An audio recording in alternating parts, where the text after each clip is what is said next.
trộm. Con chi tà ná thôi. Con nãy chi con tà ná. Con mà giới. Sẵn. Con sắc. Sẵn.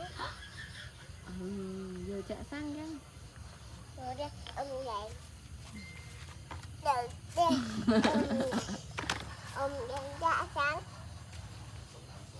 Chạy hơi à, học con chia ta.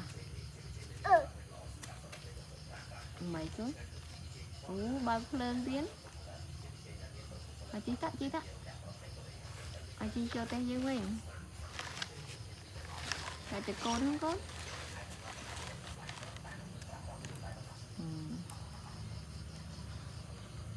Wow. Bật tờ vinh. Đi khỏi luôn. Bỏ mình thọt còn nặng chi con tờ ná nâng.